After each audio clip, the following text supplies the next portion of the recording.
Hola, soy la maestra Lucía y en esta ocasión hablaremos sobre el tráfico de membrana. Acompáñame.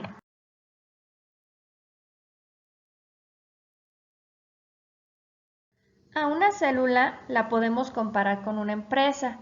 Para que una empresa funcione correctamente, tiene que estar dividida en diferentes departamentos donde cada uno de ellos tiene ciertas funciones en específico.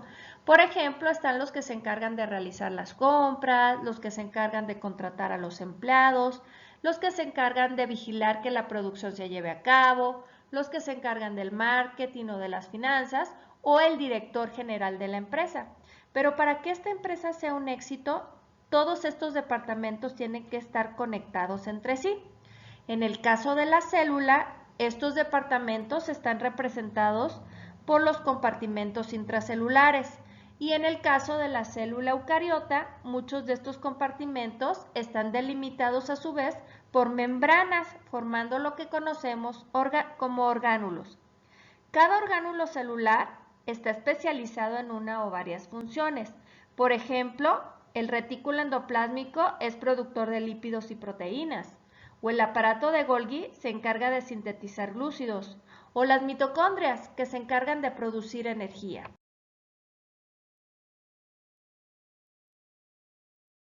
En esta ocasión nos enfocaremos en la membrana celular, que es la pared que poseen todas las células, permitiendo que éstas se mantengan independientes del medio externo.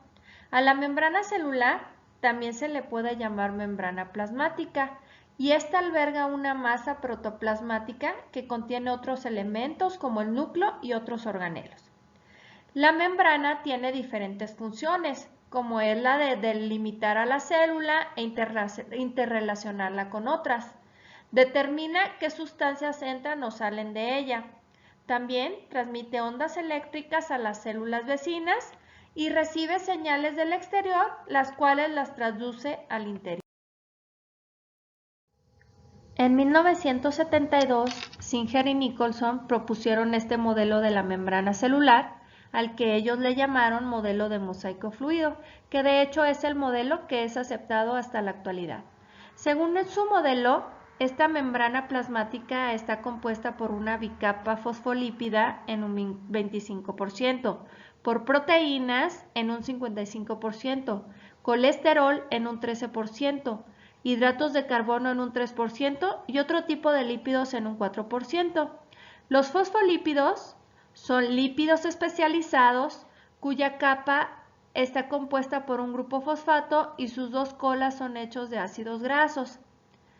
Esta bicapa forma una capa superior y otra inferior, con la cabeza de fosfatos que protege la franja hidrofóbica de ácidos grasos compuesta por sus colas. De hecho, esta bicapa es la que le otorga a la membrana celular la permeabilidad selectiva. Tanto la capa hidrófila como la capa hidrofóbica intermedia y la capa hidrófila inferior miden 2.5 nanómetros cada una, por lo que la membrana tiene un espesor de 7.5 a 10 nanómetros.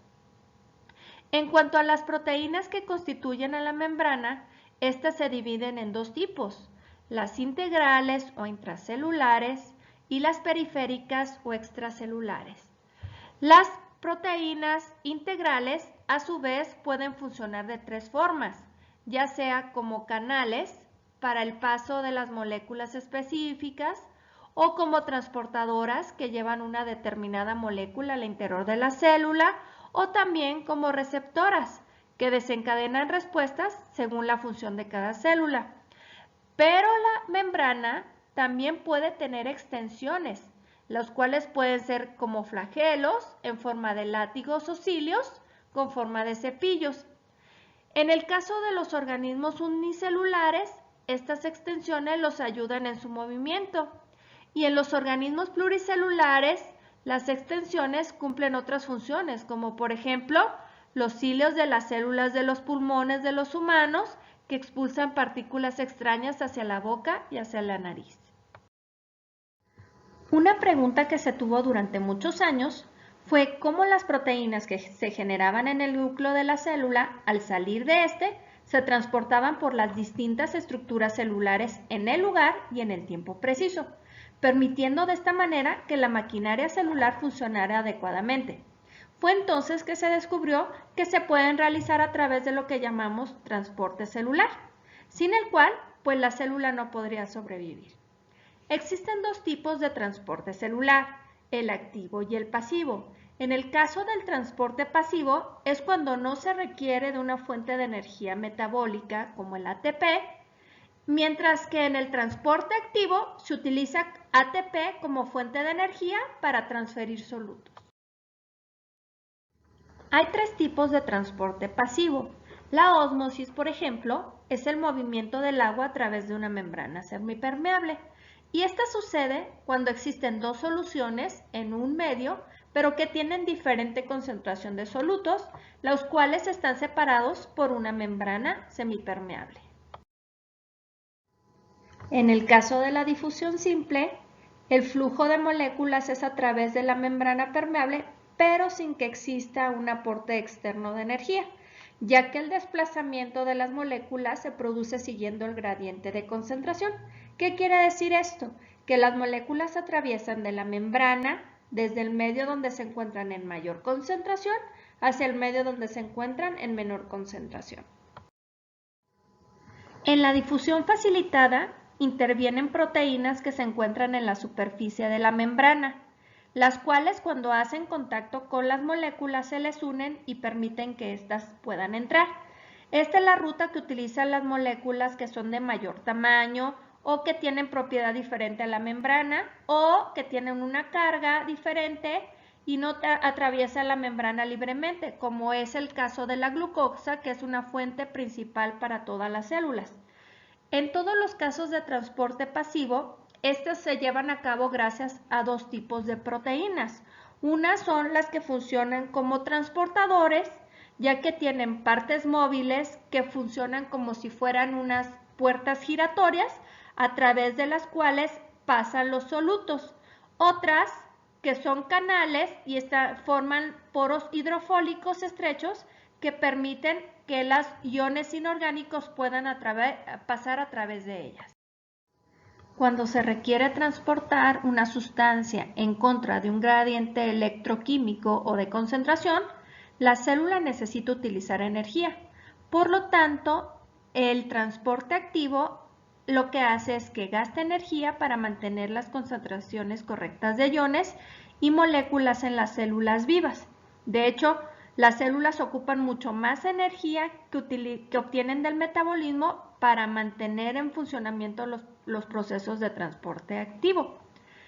El mecanismo de transporte activo se divide en dos categorías, que es el transporte activo primario, que utiliza directamente una fuente de energía química como el ATP para mover moléculas a través de una membrana en contra de su gradiente de concentración, mientras que el transporte activo secundario utiliza un gradiente electroquímico que es generado por el transporte activo como fuente de energía para mover moléculas contra su gradiente y por lo tanto no necesita directamente una fuente de energía química como lo es el ATP. Cuando se necesitan transportar macromoléculas o solutos de gran tamaño, como son fragmentos de células, virus o bacterias, entonces este transporte se lleva a cabo a través de vesículas revestidas, las cuales están rodeadas por filamentos de proteínas. Este transporte ya puede ser por endocitosis o exocitosis. En el caso de la endocitosis, pues se produce una invaginación de la membrana en la cual se introducen estas moléculas y posteriormente la invaginación se estrangula formando una vesícula endocítica, la cual pues necesita de energía en forma de ATP, pero algunas moléculas externas al unirse a receptores inducen la formación de vesículas que las engloban, como es en el caso de la endocitosis por receptor. Dependiendo del tamaño de la vesícula, puede presentarse en dos formas. La pinocitosis, que es cuando se trata de una vesícula pequeña, la cual engloba líquidos o pequeñas moléculas arrastradas hacia él, o en la fagocitosis, donde las vesículas son grandes y engloban productos sólidos que se llaman fagosomas o vacuolas alimenticias. Por último, la exocitosis es el proceso mediante el cual se secretan diferentes tipos de moléculas contenidas en una vesícula citoplásmica de una célula hacia el espacio extracelular, como ocurre en las células secretoras o en las neuronas.